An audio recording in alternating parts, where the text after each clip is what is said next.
Ang kwentong ito ay hango sa tunay na buhay. Nangyari ito taong 1987. Walang eksaktong lugar. Sarangani. Nang mga panahong yon, hinahabol ni Basil ang isang magnanakaw sa isang tindahan sa palengke. Napakalakas ng loob nitong magnakaw kahit tirik pa ang araw. Nang maabutan ito ni Basil ay nanlaban pa gamit ang kutsilyong hawak nito. Magkaharap na sila ni Basil habang umaamba ng saksak ang lalaki. Pinag-aralan naman ni Basil ang galaw nito hanggang sa mahawakan niya ang mga kamay. Agad niya itong pinisil ng matindi at binaliktad. Dito tuluyang nabitawan ng patalim. Nanlaban pa naman ito ngunit tila hindi ininda ni Basil ang mga suntok ng kalaban. Sa pagganti niya ng sapak sa sikmura ng lalaking yun, ay agad naman itong bumagsak at sumuka ng dugo. Dahil na rin sa lakas ng kamaong tumama dito. Binali rin ni Basil ang dalawang kamay ng magnanakaw dahilan upang malumpo ito ng tuluyan. Nang dumating ang mga otoridad, ay tanging ang magnanakaw na lamang ang naabutan nila. Wala namang naglakas loob na umamin na si Basil ang lumumpo sa lalaki. Sa panahong din iyon ay nasa edad 30 na si Basil. Isa siyang matador at kilala din siyang tagapagtanggol ng naapi. May kakaibang lakas itong lalaking to. Matangkad at malaki ang katawan. Sa itsura pa lang nito ay talagang nakakasindak na. Sa katunayan, isang dayo lamang si Basil sa lugar na yon. Tanging nais niya ay ang magtrabaho at ito na nga, naging matador siya sa katayan ng mga malalaking hayop tulad ng baka, kalabaw, pati na rin ng mga baboy at kambing. Nangungupahan lamang ito sa isang maliit na bahay. Kahit iilang buwan pa lamang siya, ay nakilala na ito sa kanyang matapang na imahe. Ngunit may respeto pa rin sa mga tao. Dahil dito, ay maraming may gustong maging kaibigan nitong si Basil. Siya ay bunso sa 3 magkakapatid. Sekundarya lamang ang kanyang natapos dahil na rin sa salat ng buhay. Kaya naman palipat-lipat ito ng lugar para magtrabaho. Hindi pa naman sumagi sa kanyang isipan ang mag-asawa gawa nga ng ayaw niyang mas lalong maghirap kapag meron ng responsibilidad at ayaw din niyang maranasan ang kahirapan kung may pamilya na ito. Isang araw nun, dumagsa ang mga kakataying hayop dahil sa piyesta. Para naman kay Basil ay maswerteng araw ito dahil mas malaki ang kanyang kikitain. Halos walang kapaguran si Basil sa sunod-sunod na pagkatay sa mga hayop. Pero sa kabila ng kanyang pakikisama ay meron talagang naiinggit dahil sa kanyang pambihirang lakas at bilis ay mas maraming nagpapakatay sa kanya. Minsan pa nga ay kinukuha siya ng personal upang dalhin sa bahay mismo ng kliyente. Sa kanyang pag-uwi, kinagabihan ay may 4 na lalaking humarang sa daan. Iba ang titig ng mga ito. Nakiusap naman itong si Basil na ayaw niya ng gulo. Subalit, maya-maya pa, naglabas na ng patalim at pamalo ang mga lalaking yun. Hanggang sa inundayan siya ng palo gamit ang isang bakal. Sinalag niya naman ito ng kanyang braso. Nagulat din ang lalaki sa ginawa ni Basil. Kahit may mga armas ang kalaban, ay napataob niya itong lahat. Ni hindi man lang siya pinagpawisan sa labanang yon. Ang pagkakaroon niya naman ng kakaibang lakas ay natural na sa kanyang katawan. May mga araw din na nag-e-ensayo itong si Basil dahil para sa kanya, ito lamang ang tanging sandata niya sa hamon ng buhay at wala siyang ibang maaasahan kundi ang kanyang sarili. Isang araw noon ay nakatanggap siya ng liham mula naman sa kanyang ina. Ayon naman dito, hinahanap daw siya ng kanyang lolo Cosme. Wala namang binanggit kung may sakit ba o kung ano ang nangyari sa kanyang lolo. Pero kinakabahan naman si Basil dahil hindi ito ugali ng kanyang lolo. Kahit minsan ay hindi siya nito pinapauwi. Nagpaalam naman siya muna sa may-ari ng bahay na inuupahan na mawawala muna siya ng ilang linggo. Nagbayad na rin dito si Basil kahit hindi pa singilan ng renta. Sa kanyang pagbiyahe ay hindi niya maiwasang mangamba. Halos 2 oras din ang biyahe nito. Sa kanyang pagdating ay nadatnan niya ng kanyang mga magulang sa balkonahe ng bahay kasama ang kanyang lolo Cosme. Agad niya naman itong kinamusta bago magmano. Sa itsura ng kanyang mga magulang ay mukhang may importanteng pangyayari at ang kanyang lolo Cosme ay maayos naman ang kalagayan sa kabila ng edad nito na nasa 68 na. Nagkaroon muna ng mga usapan tulad ng pagtanaw sa nakaraan. Ilang taon na rin kasi na nalayo sa kanila itong si Basil habang ang ina ay naghahanda na ng pananghalian. Isang oras matapos ang tanghalian ay seryosong kinausap na si Basil ng kanyang lolo. Ano po ba talaga ang sadya niyo sa akin, Lo? Bakit pakiramdam ko may hindi magandang nangyari? Tanong naman dito ni Basil habang nasa kamalig silang dalawa. Kung iniisip mo na ordinaryo ang ating pamilya, Apo, nagkakamali ka. Sa katunayan, wala naman talaga akong balak na pati ang henerasyon mo ay idadamay ko pa. Pero bumabalik at bumabalik lamang sila. Wika naman dito ng kanyang lolo. Hindi po kita maintindihan, Lo. Anong hindi ordinaryo at sinong bumabalik? Takang tanong naman dito ng kanyang apo. Ang ating angkan ay mortal na kaaway ng mga aswang. Isa akong antingero, Apo. At ang mga magulang mo ay may karunungan din kontra sa mga aswang at iba pang masasamang nilalang. Ang ama mo ay hindi minero. Dahilan lamang niya iyon, pero ang totoo, nakikipaglaban siya sa mga aswang kasama ang mga kaibigang antingero. Hindi man siya antingero mismo, pero malawak ang kaalaman niya kung aswang ang pag-uusapan. Ang nanay mo naman ay may dugong babaylan.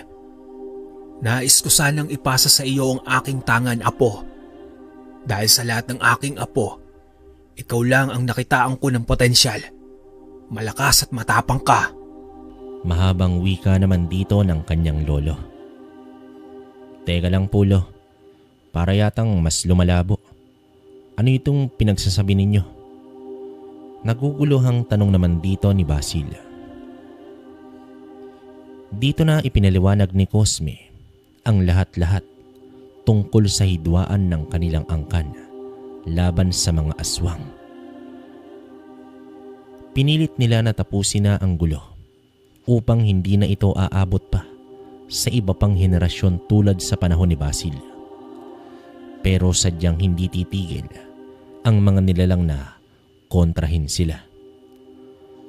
Masyado nang matanda si Cosme para sa labanang ito, kaya nais niya nang ipasa sa kanyang apo ang lahat.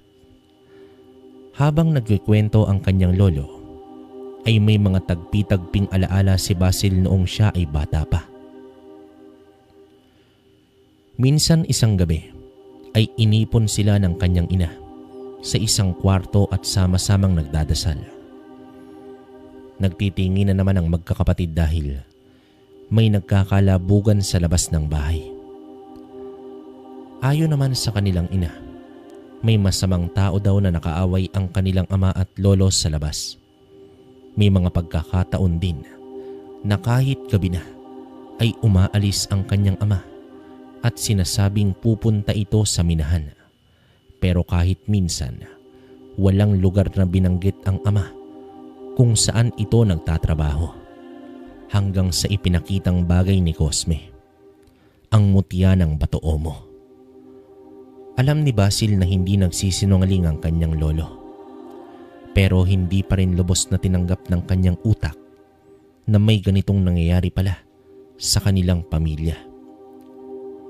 Upang mapatunayan ni Cosme ang mutya na iyon, ay ibinalot niya ito sa tela at pinasindihan kay Basil. Laking gulat na lamang ng binata nang hindi man lang tinablan ng apoy ang tela. Ngunit nang tinanggal na ang mutya, ay sinindihan niyang muli ang tela at agad naman itong nasunog. Basil apo, ang mutyang ito ay nagbibigay sa iyo ng pambihirang lakas at poder sa katawan. Isa ito sa mga pandigmang mutya na nagmula sa pugad ng mga engkanto. Paliwanag naman dito ng kanyang lolo.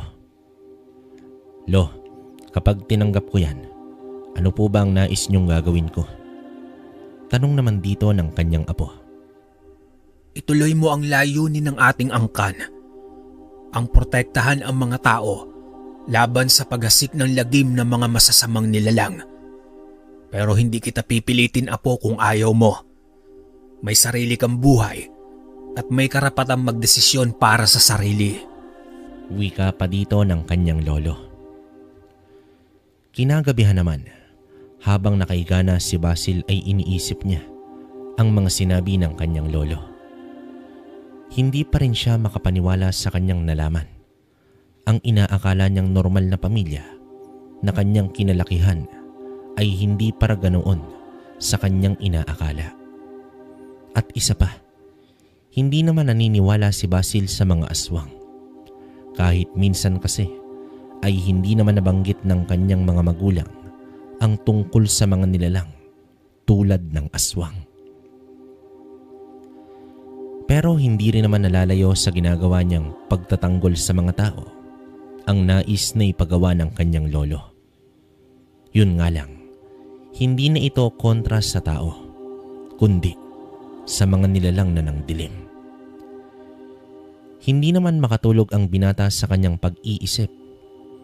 Lumabas ito ng bahay at nagpahangin sa may bakuran. Ilang minuto pa ay may nasilayan siyang mga tao na naglalakad.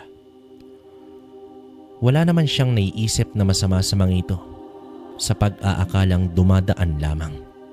Ngunit makalipas ang ilang minuto ay muli itong dumaan pabalik. Hinayaan pa rin niya ang mga ito hanggang sa muli na namang dumaan at paulit-ulit itong ginagawa. Dito na lumabas ng bakod si Basil at sinita ang 4 na kalalakihan. Mawalang galang na po. Kung hindi nyo mamasamain, nais ko pong malaman bakit kayo pabalik-balik na dumadaan dito. Tanong dito ni Basil. Imbes na sumagot ay biglang binigwasan si Basil dahilan upang tumilapon ito pabalik ng bakuran. Labis niyang ininda ang pananakit ng dibdib.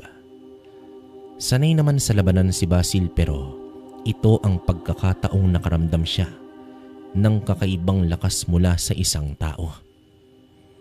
Umuubo siya habang pilit na tumatayo hanggang sa bigla na lamang niyang nakita ang kanyang lolo at ama na nasa bakuran na.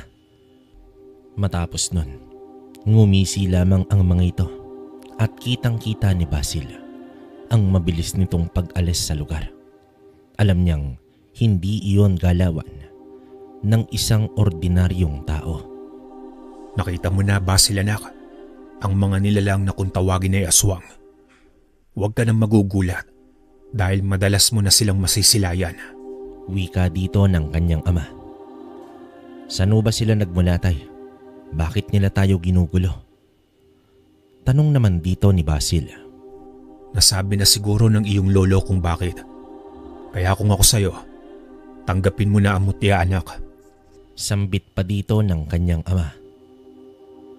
Sa gabing yun ay nagpasya na si Basil na tanggapin ang alok ng kanyang lolo. Sa sandaling hinarap siya ng aswang, ay napagtanto niya na hindi biro ang kaya nitong gawin sa mga tao.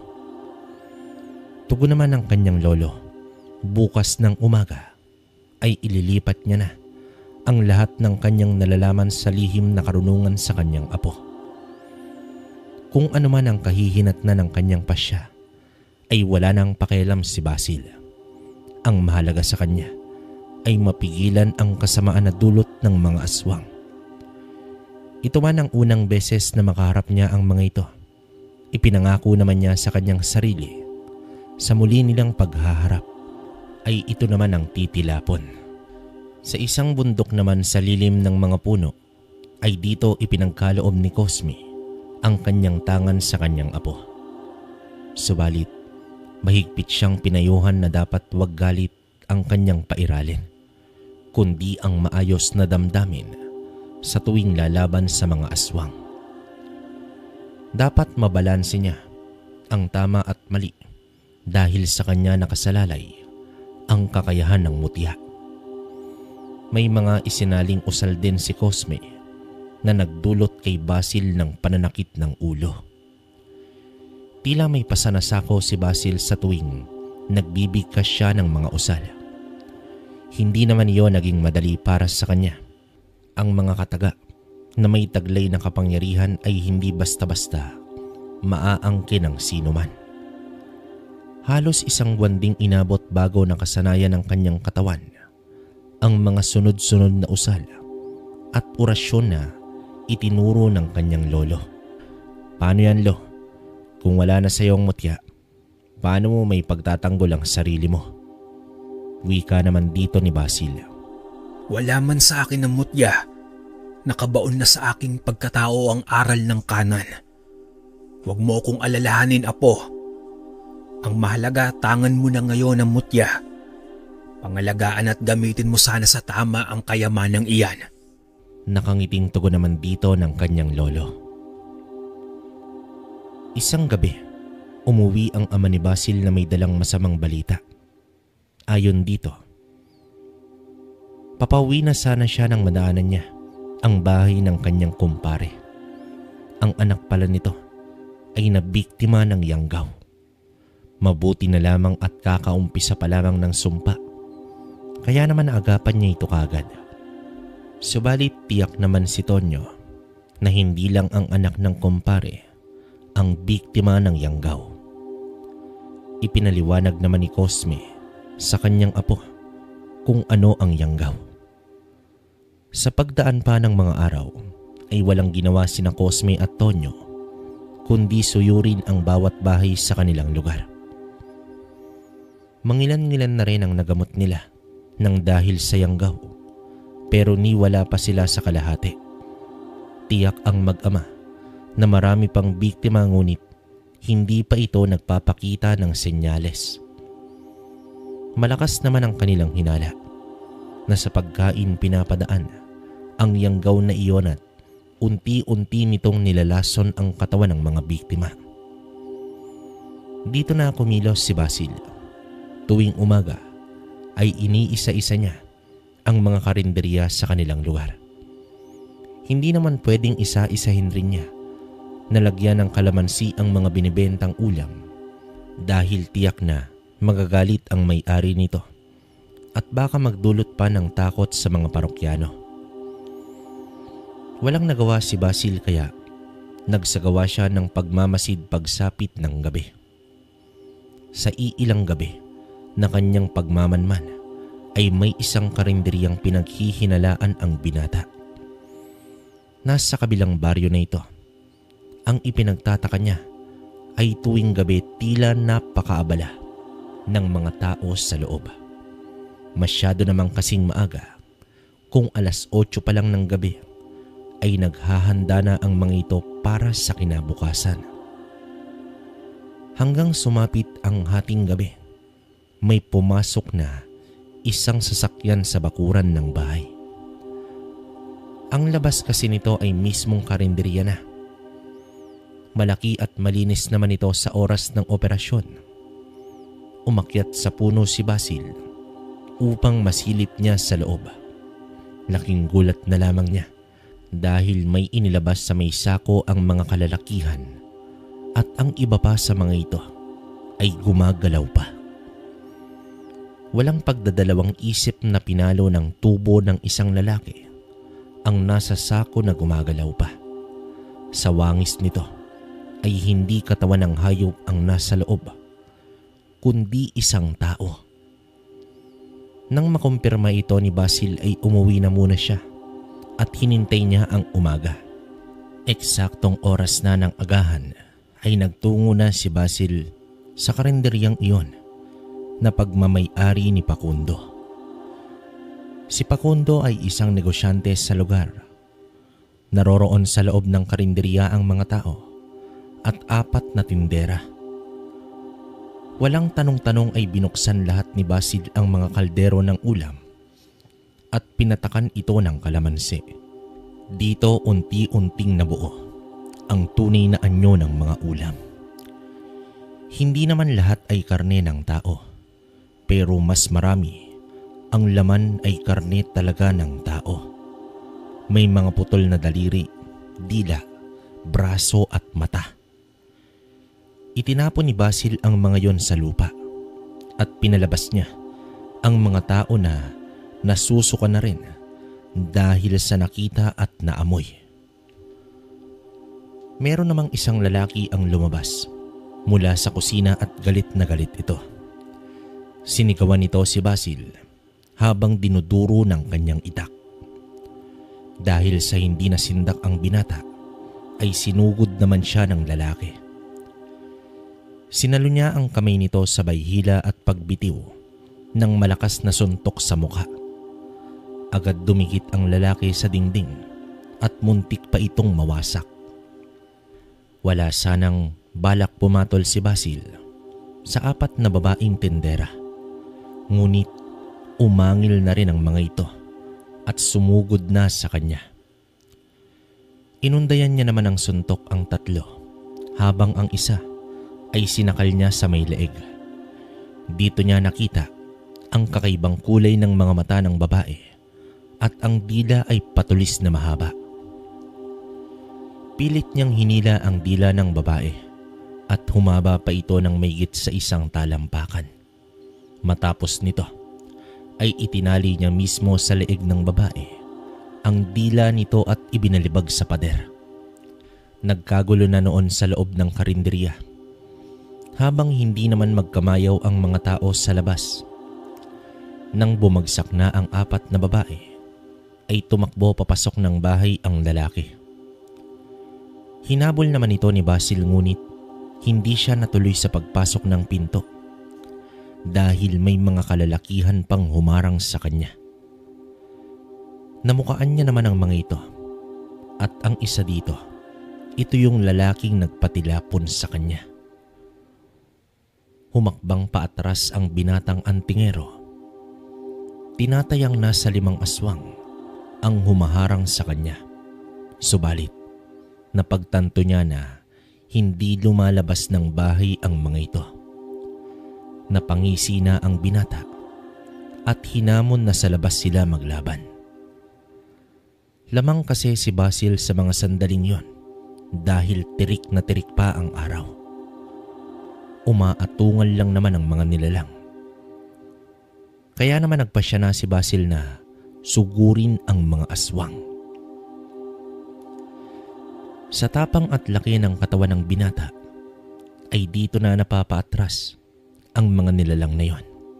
May kadiliman sa loob ng bahay dahil tanging pinto lang ang nakabukas. Pero hindi naging hadlang sa nagwawalang antingero. Nakipagbuno siya sa 5 aswang. Nakakaganti man ito pero hindi natinag si Basil. Patuloy niyang pinagsasapak ang mga nilalang hanggang sa isa-isa na itong bumagsak sa lupa.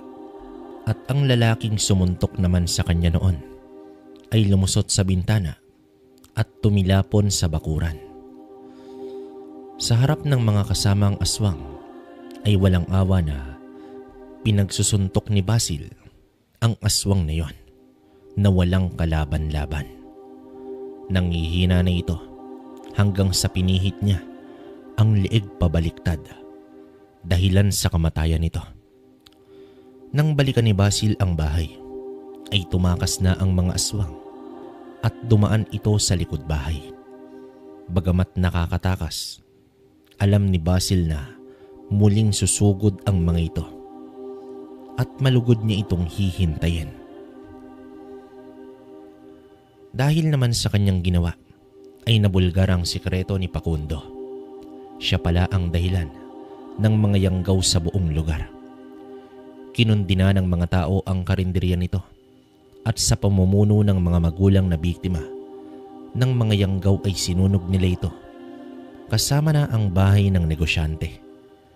Nang mabalitaan ito ni Cosme, ay hindi naman ito makapaniwala na ginawa iyon ni Basil, pero nagbabala ang matanda na sa darating na mga gabi, asahan na nila ang pagbisita ng mga aswang sa kanilang tahanan.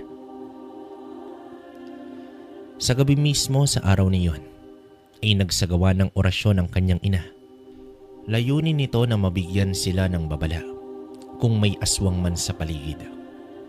Pagpatak ng hating gabi, ay umungol na ang mga aso sa kapaligiran. Senyales ito na may kakaibang nilalang sa paligid. Ang mga alulong ng mga aso ay biglang tumigil at napalitan ito ng alulong na mas nakakakilabot pakinggan. Ito na ang mga aswang na papalapit na sa kanilang tahanan. Lo, mas mabuting dito lang kayo sa loob ng bahay kasama ni nanay. Ako na po ang bahala sa mga demonyong niya na nasa labas. Sigurado ka ba, Apo? Iba ang lakas ng aswang sa gabi kaysa sa araw. Huwag niyo na akong alalahanin, Lo. Kayo na ang bahalang guluhin ng mga diwa nila. Ako naman sa katawang lupa nila. Matapos nun, lumabas ng bahay si Basil na may hawak na itak. Pero batid ng binata na hindi nakakaapak ng bakuran ang mga aswang. Kaya pala iniiwasan ng mga aswang ang kanilang angkan dahil sa malakas na poder nito na magitan ang katahimikan sa magkabilang panig. Tila nagpakiramdaman kung sino ang unang susugod. Nasa 10 aswang ang kaharap ni Basil. Ilang minuto pa ay dito na kumilos si Basil. Sa bigla niyang pagsugod ay nagulat ang nasa unahang aswang. Bigla niya itong hinablot at ibinalibag sa bakuran. Pagdapo ng katawan ng aswang sa mismong bakuran ng bahay, ay nangisay ito na tila na kuryente. Bahagyang napatras ang iba pang aswang dahil sa kanilang nakita. Kahit magtago pa kayo sa dilim, iisa-isahin ko kayo. Banta naman dito ng antingero. Muli siyang sumugod at sa lakas niyang taglay ay parang kumalmot ang aswang sa isang bakal. Dahilan upang magulat ito at mahawakan ni Basil. Isipin niyo na lang, isang uri ng asbo na mas malaki pa sa tao ay isang kamay lang niya nahawakan ang leeg nito.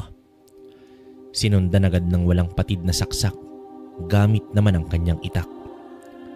Nagtalsikan din ang mga dugo nito at sa pag-atake pa ng isa ay agad tumarak sa noo nito ang itak ni Basil. Bagsak na ang 3. May 7 pa na nagtatago sa dilim. Tumayo naman si Basil at maiging pinakiramdaman ng mga kalaban. Nang matuntun niya ang isa, ay agad niya itong binato ng itak at tumarak sa dibdib nito dahilan upang umangil at agad hinuli si Basil. Sa harapan ng iba pang aswang ay pinihit niya ang ulo pabaliktad. Hinugot niya ang itak at sa sandaling ito ay sabay-sabay na ang 6 pang aswang. Nadaganan nila si Basil at nabitawan nito ang itak. Subalit madiing pinisil ni Basil ang tiyan ng aswang hanggang sa mapigtas ang balat nito dahilan upang mapatras ang nilalang na iyon. Animoy sipit ng alimango kung makapisil itong binata. Tumarak sa likod ng binata ang kuko ng aswang, subalit hindi man lang niya ito ininda. Dahil sa pagkapunit ng damit ay tuluyan niya na itong winasak. Tumambad sa mga aswang ang animoy bato na bumubuo sa katawan ng binata. Ang pinagsamang natural na lakas at kabal ng bato-omo ang mas nagpapatibay pa sa pisikal na aspeto ng binatang antingero. Nagdadalawang isip na ang mga kalaban, ngunit bilang mga asbo ay hindi nila ugaling umatras sa laban kapag nasa kabuuan na ang kanilang lakas at kapangyarihan. Isa itong insulto sa kanila. Kaya naman mas minabuti nilang ituloy ang laban. Sa halos kalahating oras ay isa-isang napabagsak ni Basil ang mga aswang. Tanging pagkamangha na lamang ang namutawi sa diwa ng kanyang lolo Cosme. Pambihira. Kahit ako noong kabataan ko ay hindi ko ito nagagawa. Hindi nga ako nagkamali sa iyo, apo ko. Natutuwang wika naman dito ng kanyang lolo. Ginawa ko lang po ang kaya kong gawin, lo. Tugon naman dito ng binata. Lumipas ang mga araw ay tuluyan ng naging payapa ang baryo mula sa banta ng mga aswang. Kaya naman nagdesisyon si Basil na bumalik sa dating lugar. Tiyak, marami na ang naghahanap sa kanya na kanyang mga parokyano. Dahil sa alam niya na kayang protektahan ng pamilya, ang sarili ay naging kampante na ang antingero. Pero nangako naman ito na babalik din agad matapos ang ilang buwan. Balak niya rin kasing mag-ipon at magtayo ng negosyo na lamang sa kanilang bayan. Napagtanto ni Basil na mas maiging kasama niya ang pamilya kaysa magpalipat-lipat pa siya ng lugar. Gayunpaman, muling nagpakita si Basil at namuhay bilang isang matador. Mas napapadali at napapabilis pa ang kanyang trabaho dahil sa tulong ng mutya. Napapailing na lamang ang mga kasama dahil dire-diretso ang kilos ng binata. Minsan nga ay binibiro pa siya ng mga ito na daig pa daw niya ang pamilyadong tao sa sobrang kakakayod. Napapangiti na lamang si Basil sa mga biro ng kanyang kasama. Minsan isang araw, habang namimili siya sa palengke, ay nahagip ng kanyang paningin ang isang pamilyar na lalaki. Hinding-hindi siya nagkakamali dahil ang lalaking nakita niya ay walang iba kundi si Pakundo. Ngunit nawala na ito sa paningin niya nang muli niya itong tingnan. Inisip na lamang niya na baka na malikmata lamang ito. Sa pagpapatuloy niya ay sinalubong naman siya ng may-ari ng kanyang inuupahan. Ayon dito, may naghahanap daw sa kanya na mga lalaki. Sa paglalarawan nito ay hindi pamilyar sa kanya ang mga itsura. Wala din daw itong sinabing sadya, basta hinahanap lamang siya. Bandang hapon na, habang nagluluto ng hapunan ang antingero, ay may narinig siya sa labas, nakausap ng may-ari na si Mang Salvo. Magkatabi lang kasi ang bahay nila at nasa iisang bakod lamang. Sinilip niya naman ito sa bintana at tila sumampal sa kanyang ilong ang baho ng mga ito. Nakaramdam ng pangamba si Basil para kay Mang Salvo at sa mga tao sa paligid. Pakiwari niya ay nasundan siya ng mga aswang. Kung sa bagay, buhay pa ang kanilang pinunong si Pakundo. Bago namang tuluyang sumapit ang gabi, ay inabisuhan niya si Mang Salvo na huwag itong lumabas ng bahay kahit anong mangyari. Inusisa naman siya ng matanda kung bakit. Upang matigil na ito, ay inamin niya na ang mga lalaking naghahanap sa kanya ay mga uri ng mga aswang. Nanlaki ang mga mata ng matanda at nagulat ito sa sinabi ng binata. Diyos na mahabagin, Basil. Sigurado ka ba yan sa sinasabi mo? Paano nagkaroon ng aswang dito? Takot na tanong dito ng matanda. Basta po, makinig na lang kayo sa akin. Kahit anong mangyari, wag na wag kayong lalabas ng bahay. Pakiusap naman dito ng binata. Matapos nun, tumango naman ang matanda at agad itong nagsara ng bahay. Habang umiikot ang oras, ay hindi na mapakali si Basil. Labis niyang pinagsisisihan kung bakit pa siya bumalik.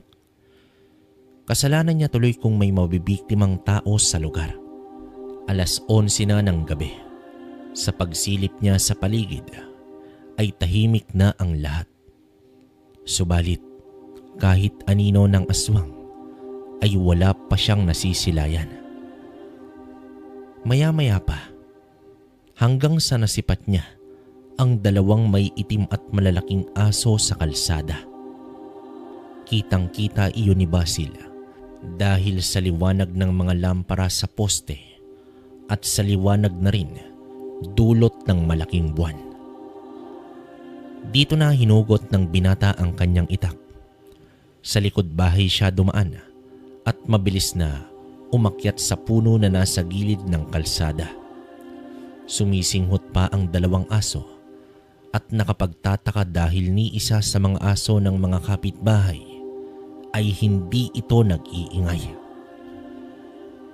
Tumayo naman sa tapat ng bahay ang mga aswang, ngunit napansin niya sa likod bahay ang 3 pang aso na pumanhik at umikot-ikot sa buong bahay.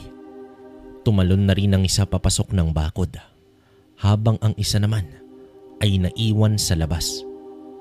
Pabalik-balik na naglakad ang malaking aso hanggang sa lumapit na ito sa punong kinaroroonan ni Basil. Bigla niya naman itong nilundagan at tumarak ang itak sa leeg nito. Huli na nang mapansin ito ng mga kasama. Bulagta na ang isang aswang. Naglalapitan na rin sa kanya ang iba pa.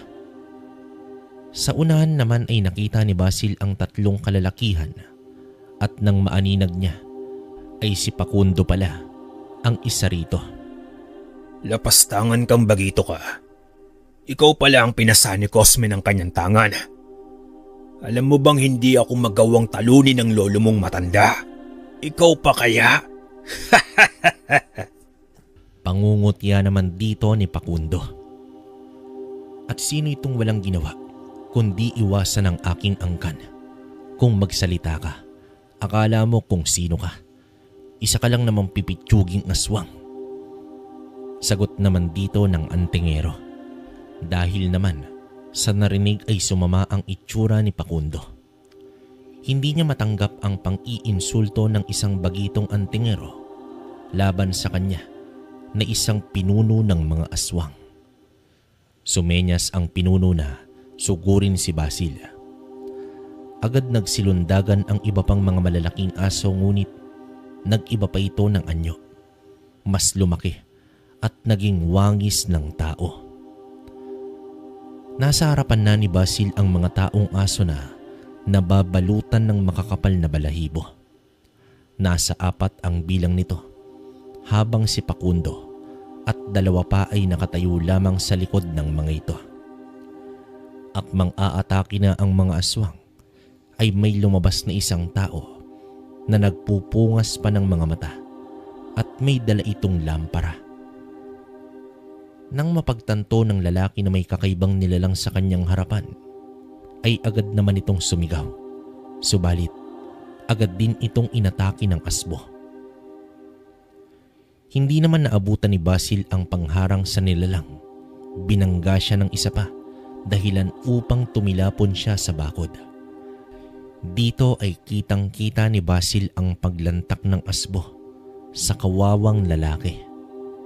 Dito na siya sumugod at habang nakikipaglaban sa 3 aswang, ay awang-awa naman siya sa lalaking yon na unti-unti nang kinakain ng aswang. Sumigaw pa si Basil, ngunit wala na siyang nagawa pa kundi ang makipagbuno na lamang. Mas malakas na aswang ang nakaharap niya sa mga sandaling yon. Habang gumagawa sila ng ingay, ay isa-isa din na nagigising ang mga tao.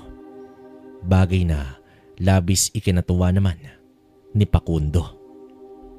Habang abala ang antingero sa labanan, ay inisa-isa naman ang pinuno at kasama nito ang mga tao. Nagulantang ang lahat, bumalot ang takot sa buong paligid. Walang kalaban-laban ang mga tao sa pag-atake ng mga aswang na yon. Hindi naman sila mailigtas ni Basil dahil sa 3 aswang na nakikipagbuno sa kanya. Napagtanto ni Basil na kahit gaano pa siya kalakas ay hindi niya kayang ipagtanggol ang lahat dahil nag-iisa lamang siya. Ilang minuto pa ay natigilan naman si Pakundo sa paglapa ng tao nang ibinato ni Basil ang ulo ng aswang. Bagsak na ang 3. Dito na nagpalit ng anyo ang 2 pa at sumugod na sa antingero.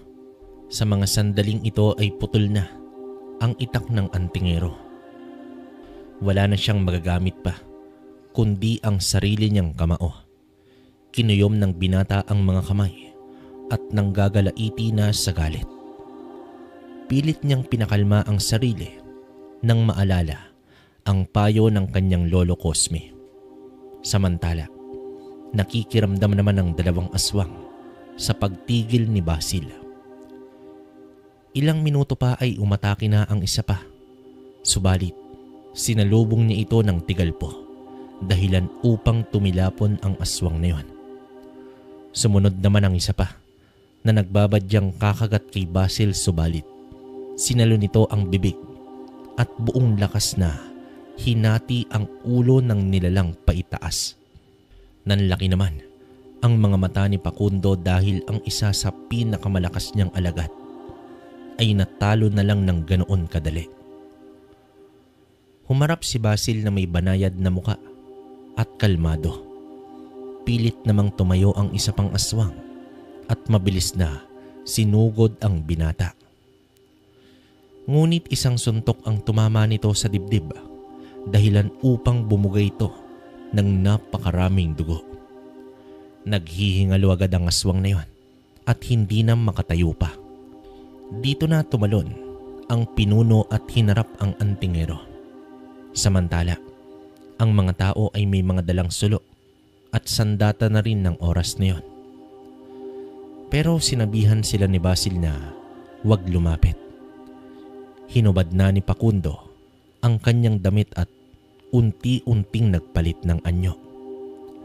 Halos doble ang laki nito kumpara sa kanyang mga alagad. Muling nagsigawan ang mga tao dahil sa takot, pero hindi natinag si Basil sa itsura ng aswang. Nagsalubong ang kamao ng bawat isa at tila may puwersang pumagitna sa 2. Kamay sa kamay, aswang sa tao ang naging labanan. Hindi rin maikakaila na sobrang lakas din ng pinuno. Makailang beses din bumagsak si Basil pero hindi nabawasan ang kanyang lakas. Bagkus, mas tumapang pa ang antingero. Hindi ako makapapayag na ang isang bagitong tulad mo ang tatalo sa akin. Wawasakin kita kasama ng tangan mo. Galit na wika ni Pakundo. Nakikipaglaban ka ba talaga sa lolo ko ng ganito, demonyo ka? Pang-aasar naman dito ni Basil. Hindi naman nakaimik ang aswang. Bagkus, umamba ito ng muling pag-atake. Sa halos kalahating oras na pagbubuno ng 2, ay ramdam na ni Basil ang panghihina ni Pakundo. Habang siya naman ay mas lalo pang ginanahan. Ilang bahay na rin ang nawasak dahil sa kanilang labanan. Hanggang sa nasapul ni Basil ang dibdib ng aswang dahilan upang mapatikluhod ito at sumuka ng dugo. Sa pagkakataong ito ay inundayan na ni Basil ng walang habas na suntok ang nilalang. Halos hindi na mailarawan ang pagmumukha ni Pakundo sa tadtad na suntok ng binata. Hanggang sa may bumagsak na itak malapit kay Basil. Sa paglingon niya ay si Mang Salvo pala ang naghagis nito. Pinulot ito ni Basil at inusalan. Buong lakas na itinarak ng binata ang itak sa dibdib ng nilalang dahilan sa tuluyang pagkamatay nito. Inisa-isa ni Basil na ipunin ang mga bangkay ng aswang sa gitna mismo ng kalsada bago ito sinilaban. Natapos ang gabi kasabay sa pagtatapos ng buhay ng mga aswang. Nagtagumpay man si Basil ngunit tinatayang nasa 16 na katao ang napaslang at marami din ang sugatan. Kahit pinasalamatan pa si Basil ng mga tao, para sa kanya, hindi sapat ang kanyang ginawa. Matapos na mailibing ang mga biktima, ay nagpasya na si Basil na umalis at bumalik na sa kanyang pamilya. Basil, kung sakaling babalik ka dito, bukas ang bahay ko para sa'yo ng libre. Kahit gaano ka pa katagal manirahan, kahit habang buhay pa, sayong-sayo ang bahay ko. Pasasalamat naman dito ng matanda. Maraming salamat, Mang Salvo. Huwag po kayong mag-alala. Bibisitahin ko po kayo dito. Pamamaalam naman dito ng binata. Sa pagbalik niya sa kanyang pamilya, batid naman ni Cosme ang kalungkutan sa mga mata ng kanyang apo.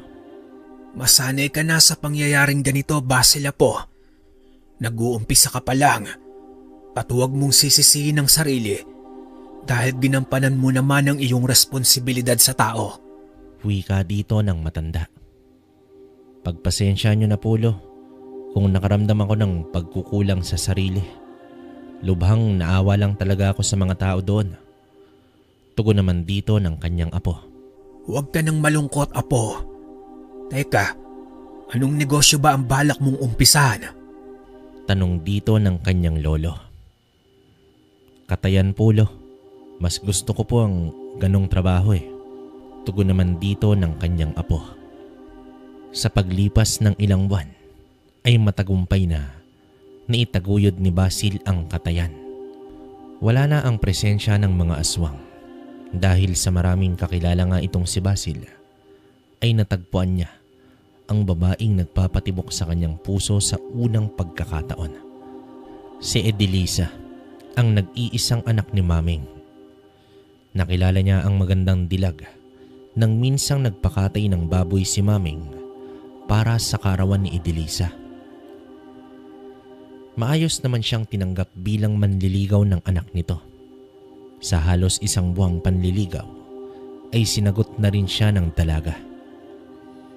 Isang hapon ay dinala ni Basil ang kasintahan upang ipakilala sa mga magulang. Nagkaroon pa sila ng munting salo-salo. Nang tanungin ng ina ni Basil ang tungkol sa pamilya ng dalaga, ay tumugon nito na tanging ina na lamang ang kasama niya at baguhan pa lamang sila sa baryo. Matapos ang lahat, ay inihatid na ni Basil ang babae sa bahay nito. Subalit sa kanyang pagbalik sa bahay, ay agad siyang kinausap ng kanyang ina. Ayon dito, may nararamdamang kakaiba siya sa kasintahan ng anak. Sa tingin din ng kanyang lolo at ama ay ganoon din, pero ipinaglaban pa rin ng binata ang kanyang kasintahan. Apo, kung pisikal ang pagbabasihan, wala nang kwestiyon ang taglay mong lakas. Pero tila mahina pa ang espiritual mong pandama. Tugon dito ng kanyang lolo. Masamang tao po ba si Edelisa, Lo? Isa ba siyang aswang? Bakit hindi ko siya naamoy nung umpisa pa lang? Sunod-sunod na tanong dito ng binata. Hindi lang aswang ang masasamang nilalang, anak. Marami pang iba tulad ng engkanto, maligno at mambabarang. Wika naman dito ng kanyang ama. Hindi naman masisisi ni Basil ang nararamdaman ng kanyang pamilya. Kaya sa muling pagkikita nila ng kanyang kasintahan, ay naging mapagmasid na ito. Inabisuhan din siya ng kanyang ina na magdala ng luyang itim sa tuwing pupunta sa bahay ng babae dahil lubhang ayaw ng mga mambabarang sa halamang ito. Matiyaga namang naghanap ng binata sa bihirang halaman na iyon. Isang araw ay muling bumisita si Basil. May dala itong pagkain at bulaklak. Ang pagkain iyon ay may sangkap na luyang itim.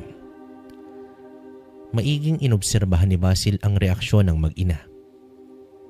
Nang mabuksan nito ang lagayan ng ulam, ay bigla naman itong naibagsak ni Aling Maming. Gulat din ang mukha ni Edelisa na tila naiirita. Ilang segundo pa na natigilan ang dalawa. Ni hindi man lang nito iniligpit ang kalat kaya si Basil na ang nagboluntaryo. Pansin din niya na umiiwas ang dalawa sa pagkain yon. Nagdahilan naman si Edelisa na ayaw niya sa pagkain yon. Patay mali siya naman ang binata at nagwikang aalis na lamang at babalik na lamang kinabukasan. Sa pagdating niya ng bahay ay hinarang naman siya ng kanyang ina. Sa bakuran pa lang ay pinaupo niya ang anak sa silya at may dinukot sa batok nito. Laking gulat ni Basil dahil may isang insektong nadukot ang kanyang ina. Nako apo, hindi basta-bastang mambabarang ang dumali sa'yo. Kahit may mutya ka ay napakapit pa rin ito ang barang. Marahil dahil ito sa pag-ibig na nararamdaman mo sa babaeng yon. Wika dito ng kanyang lolo. Ibig sabihin ba nito, Lo, may masamang balak sa akin si Edelisa? Nanlulumong tanong naman dito ng binata. Kinalulungkot ko, Apo. Kung siya man ang may kagagawan nito, alam mo na ang dapat gawin. Subalit biglang sumingit ang kanyang ina. Nais nito na siya ang humarap sa mambabarang. Sa mismong oras na iyon ay sumugod ang ina ni Basil sa bahay ni Maming. Pero sumunod si Basil. Inabisuhan naman siya ng ina na huwag magpakita dahil panahon na upang siya naman ang gumawa ng para sa anak. Sa paghaharap nito ay hindi na nito naikubli ang totoong katauhan. Hinamon ng babaylan ang mambabarang na lumabas ng bahay. Noong una ay nagkunwari pa ang dalaga na hindi niya alam ang pinagsasabi ng matanda. Subalit, nanindigan ito at ipinakita pa ang insektong ginamit upang barangin si Basil. Dito na nag-iba ang itsura ni Edelisa. Wala nang salita pa ay bigla itong nag-usal at nagpakawala ng mga salagubang. Ngunit nag-usal din ang babaylan at napuksa nito ang mga insekto. Sa unang pagkakataon ay nasilayan ni Basil ang kakayahan ng kanyang ina. Babaylan laban sa mambabarang. Nasipat naman ni Basil na pumuslit sa likod bahay si Maming at nagsagawa ng ritual habang nakikipagtigasan ang babaylan sa kasintahan ng anak. Pumulot ng bato si Basil at buong lakas itong ibinato kay Maming. Sapul naman sa ulo ang matanda at natumba ito sa lupa. Dito na lumabas si Basil at malungkot na humarap kay Edelisa. Sinabihan naman siya ng kanyang ina na huwag makialam dahil maaaring magapi siya dahil sa pagmamahal nito. Kitang-kita ni Basil kung papaano pinarusahan ng isang babaylan ang kasintahang mambabarang. Hindi umubra ang kapangyarihang itim nito sa orasyon ng babaylan. Ibinalik ng babaylan ang mga insekto ni Edelisa at kinonsumo siya ng mga ito. Samantala, naglakad na papalapit si Maming sa naghihingalong anak. Galit na galit ito. Nag-usal na ito ng panlaban sa babaylan. Ngunit biglang sumulpot si Basil sa mismong harapan nito at inundayan niya ito ng matinding suntok sa mukha. Tumilapon si Maming sa puno ng niyog at nabiyak ang bungo nito nang tumama sa matigas na puno. Humingi naman ng tawad ang babae. Tumingin si Basil sa ina at tumango, pahiwatig na tapusin na ang laban. Malungkot man Pero may natutunan si Basil sa pangyayari. Hindi hahayaan ng antingero na mamumutawi ang muling pag-iral ng kasamaan at ang angkan ng matador ay nananatiling iniiwasan ng mga masasamang nilalang sa paglipas ng panahon. Ang kwentong ito ay nagpapaalala sa atin na ang katatagan sa paniniwala sa Ama ay ang tangi nating makakapitan. Minsan ay masasadlak tayo sa maling tao, maling pagtitiwala, pero nariyan ang pamilya na handang isugal ang buhay para sa mga minamahal nito. Mga kabaryo, hanggang dito na lang ang kwento natin. Hanggang sa susunod na kwento. Salamat.